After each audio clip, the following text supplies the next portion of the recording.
সাজাটা একটা বিচারের মাধ্যমে হয়েছে, ট্রাইব্যুনালের মাধ্যমে। ট্রাইব্যুনালটা কি রকম হলো না হলো এটা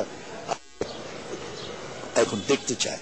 কিন্তু সিরাজ শিকদারকে যে হত্যা করা হলো, সিরাজ শিকদারকে তো হত্যা করা হয়েছে, কোনো বিচার ছাড়াই তার প্রাণটা নিয়ে নেওয়া হলো।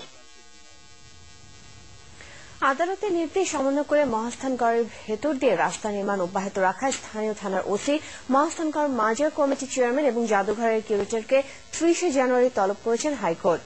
গত বছরের 7 ডিসেম্বর মহাস্থানগড়ের প্রাচীন ঐতিহ্য ভেঙে রাস্তা নির্মাণ বন্ধের আদেশ দিয়েছিলেন আদালত। ঈদগাহ এবং শিশু পার্ক হিসেবে ব্যবহৃত লালবাগের আমলিগোলা মাছ রক্ষায় কেন নির্দেশ দেওয়া হবে না এবং মাছ দখল করে যেসব স্থাপনা নির্মাণ করা হয়েছে সেগুলো ভাঙার নির্দেশ কেন দেওয়া হবে না তা জানতে চেয়েও রুল জারি করেছেন হাইকোর্ট। একই সঙ্গে মাছের ভেতর যাতে আর কোনো স্থাপনা নির্মাণ করা না হয় সেজন্য স্থিতাবস্থার নির্দেশ দিয়েছেন আদালত।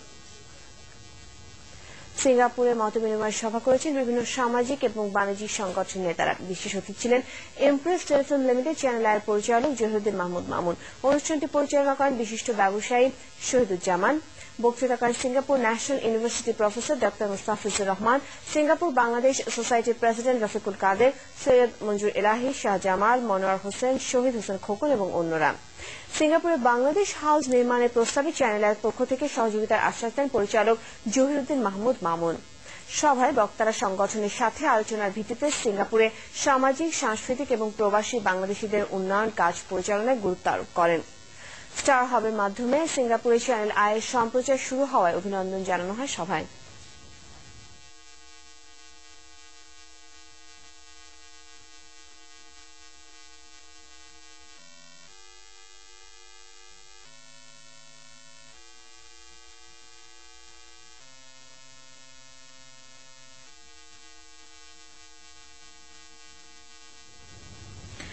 রাতারাতি ধনী করে দেওয়ার লোভে ফেলে সরল মানুষকে প্রতারণা করে তথাকথিত জিনের বাদশারা লাখ লাখ টাকা হাতে নিচ্ছে। নারী, পুরুষ ও শিশুদের অপহরণ করেও আদায় করা হচ্ছে মুক্তিপণ।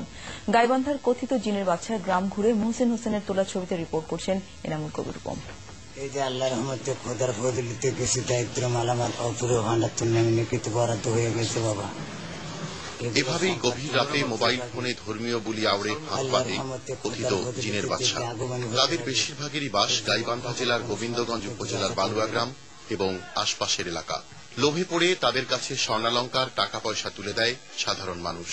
পেট্রোল শিশে যে এগুলো নাকি কালার করে সোনার কালার করে দেয়, কথা চেঞ্জ করে পরিবর্তন করে অন্যদেরকে প্রতারণামূলক ডেকে নিয়ে এসে টাকাটুকু।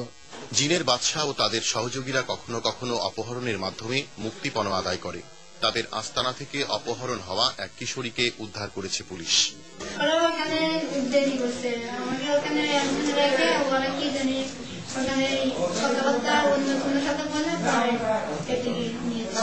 জিনের বাদশার প্রতারণার প্রতিবাদ করতে গেলে পুলিশি ঝামেলায় ফেলা হয় গ্রামবাসীকে। পুলিশের ভূমিকা নিয়েও ক্ষুব্ধ গ্রামবাসী। দেখবেন যে একজনক ধরে নিয়ে গেল, তাই হাইস্ট 2 দিন বা 3 দিন, 1 সপ্তাহ যা টাকার জোরে ওখান থেকে বার হয়ে আসলো। এই যে জেলখানায় ঢুকতেছে আবার প্রশাসন ছেড়ে দিচ্ছে, এটা তো ক্ষমতাই। অস্ত্র ভয় ভীত দেখায়, এমনি ভালো মানুষ একটা কথা বড় বড় অস্ত্র এখানে পিস্তল সহকারে এখানে পিস্তলে ভয় দেখায়। দেখি তারা জলে পিস্তল এই করেছে, নাস্তা নাস্তা করেছে। অভিযোগ অস্বীকার করে পুলিশ বলছে আইনের ফাঁকফোকরে পার পেয়ে যাচ্ছে কথিত জিনের বাদশারা। এই যে জিনের বাদশা, এই জিনিসটি আমাদের কাছে নতুন, দেশের কাছে নতুন, আইনের কাছে নতুন।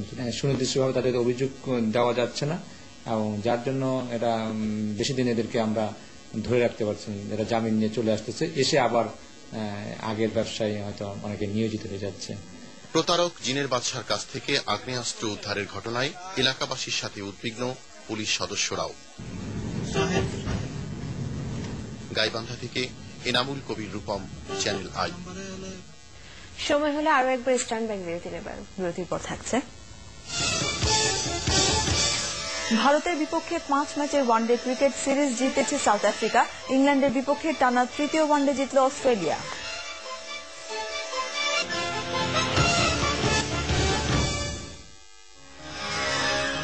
প্রিয় দর্শক, বিরতির পর সবাইকে আরো একবার স্বাগত। চলুন জেনে নেওয়া যাক বিরতির পরের আয়োজনে কি থাকছে। দুস্থদের শীতবস্ত্র প্রদান করেছে প্রিমিয়ার ব্যাংক। রাজধানী বাউনিয়া টেম্পল স্ট্যান্ড এবং মিরপুর 11 নম্বরে ওই শীতবস্ত্র দেওয়া হয়। উপস্থিত ছিলেন ব্যাংকের head of recovery Mohammad Shah Alam এবং head of general service division Syed Nowsher Ali.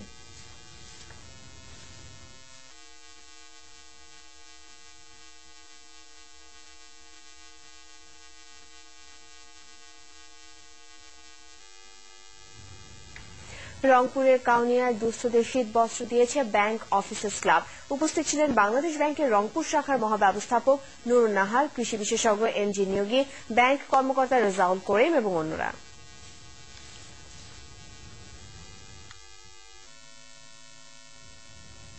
এবারে গ্রামীণফোন খেলার খবর।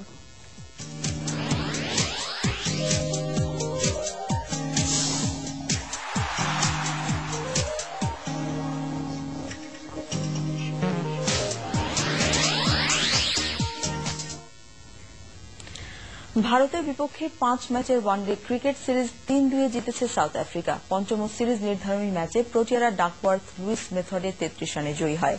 সেঞ্চুরিয়ানে বৃষ্টিবিঘ্নিত ম্যাচে প্রথমে ব্যাট করতে নেমে হাশিম আমলার সেঞ্চুরিতে প্রোটিয়ারা নির্ধারিত 46 ওভারে 9 উইকেট তোলে 250 রান। উদ্বোধনী ব্যাটসম্যান আমলা 116 রানে অপরাজিত থাকেন। জবাবি ইনিংসে 46 ওভারে 268 রানের টার্গেট সামনে রেখে ইউসুফ পাঠানের সেঞ্চুরির পরও ভারত করে 234 রান। ইউসুফ পাঠানের ব্যাট থেকে আসে 105 রান। সাউথ আফ্রিকার মর্কেল 52 রানে 4 উইকেট নেন। সিডনিতে তৃতীয় ওয়ানডে ম্যাচে ইংল্যান্ডকে 4 উইকেটে হারিয়ে টানা 3 ম্যাচ জিতে দারুণভাবে ছন্দে ফিরেছে ওয়ানডে র্যাঙ্কিং এর সেরা দল অস্ট্রেলিয়া। পেসার ব্রেটলির দুর্দান্ত বোলিং এর সঙ্গে ডেভিড হাসির চোখ জুড়ানো ব্যাটিং এ ইংল্যান্ডের 215 রানের টার্গেট 4 ওভার হাতে রেখেই পেরিয়ে যায় বিশ্ব চ্যাম্পিয়নরা। প্রথমে ব্যাট হাতে নেমে অজি পেসার ব্রেটলির 3 উইকেট শিকারে বিপদে পড়া ইংল্যান্ডকে 214 রানের চ্যালেঞ্জিং স্কোর পাইয়ে দেয় ট্রটের অপরাজিত 84 এবং লুকে রাইটের 32 রানের ইনিংস। অস্ট্রেলিয়ার শুরুটাও ছিল নাজুক। 3 অঙ্কে পৌঁছানোর আগে 5 উইকেট হারানো অজিদের জয় পাইয়ে দেন ডেভিড হাসি। 1 ছক্কা আর 6 বাউন্ডারিতে অপরাজিত 68 রানের ইনিংস খেলেন তিনি। 7 ম্যাচ সিরিজের চতুর্থটি বুধবার অ্যাডিলেইডে।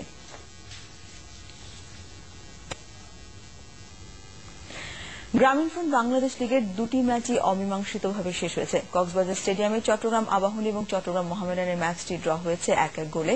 প্রতিদ্বন্দ্বিতাপূর্ণ খেলার শুরুতেই বিদেশি রিক্রুট পিটারের গোলে এগিয়ে যায় আবাহনী। 6 মিনিট পর মিন্টুর কর্নার কিকে হেডের সাহায্যে খেলায় সমতা আনেন মোহামেডানের বিদেশি খেলোয়াড় জেরি ওডেস্কু। দ্বিতীয়ার্ধে দুদলই কয়েকটি সহজ গোলের সুযোগ পেলেও স্ট্রাইকারদের ব্যর্থতায় গোল হয়নি। ওদিকে ফেনী স্টেডিয়ামে আরামবাগ ক্রীড়া সংঘ এবং ফেনী সকার ক্লাবের ম্যাচটি গোলশূন্য ড্র হয়েছে। Dutch Bangla bank BAF golf টুর্নামেন্টের লংগেস্ট ড্রাইভ উইনার হয়েছেন air marshal SM. Ziaur Rahman. Champion হন সিডিআর মাহমুদ। মহিলাদের গলফে বিজয়ী হয়েছেন উইং কমান্ডার আজম। চট্টগ্রামের শাহিন গলফ অ্যান্ড কান্ট্রি ক্লাবে পুরস্কার প্রদান অনুষ্ঠানে প্রধান অতিথি ছিলেন air marshal SM. Ziaur Rahman. উপস্থিত ছিলেন বিএএফ বেস এর এয়ার অফিসার কমান্ডিং জহুরুল হক, এয়ার কমোডোর এম সানাউল হক, ডাচ বাংলা ব্যাংকের পরিচালনা পর্ষদের চেয়ারম্যান সাইম আহমেদ এবং অন্যরা।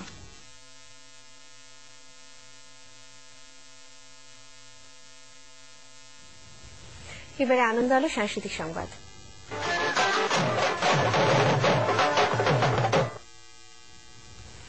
রানী গুড়া মশলা সৌজন্যে চ্যানেল আইয়ের সরাসরি সম্প্রচারিত সঙ্গীতানুষ্ঠান রানী গানে গানে কুইজে অংশ নিয়ে ব্র্যান্ড নিউ মারুতি সুজুকি গাড়ি জিতেছেন গ্রামীণফোনের কমার্শিয়াল ডিভিশনের এক্সিকিউটিভ মিতা রহমান।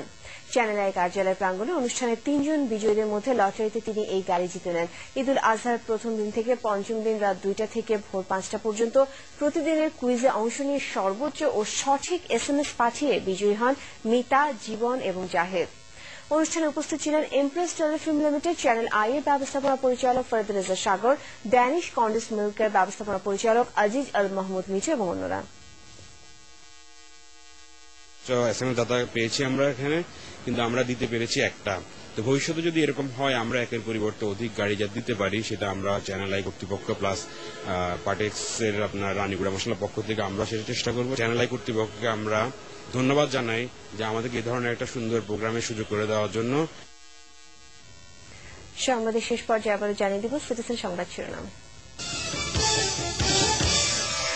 সূচকের সার্কিট ব্রেকার তুলে দিয়ে মঙ্গলবার থেকে শেয়ার লেনদেন, মুনাফা থেকে মার্চেন্ট ব্যাংকের বিনিয়োগ বাধ্যতামূলক, টাকা উধাও হওয়ার ঘটনায় তদন্ত।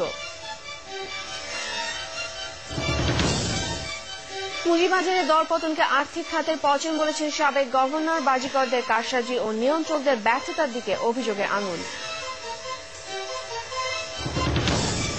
দেশের সব বাহিনীকে নিজস্ব শৃঙ্খলা মেনে চলতে প্রধানমন্ত্রীর নির্দেশ। বিডিআর থেকে বিজিবিতে রূপান্তরিত বর্ডার গার্ডের পতাকা উত্তোলন। আখিরি মোনাজাতের মধ্য দিয়ে শেষ হল বিশ্ব ইজতেমার প্রথম পর্ব। মুসলিম উম্মাহ ও বিশ্ব মানবতার শান্তি কামনা।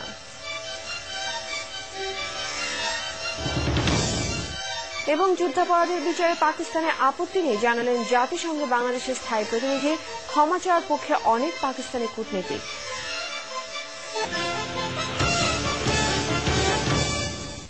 প্রিয় দর্শক, এই ছিল আমাদের এখনকার সংবাদ আয়োজন। ধন্যবাদ সবাইকে এতক্ষণ সঙ্গে থাকবার জন্য। ধন্যবাদ।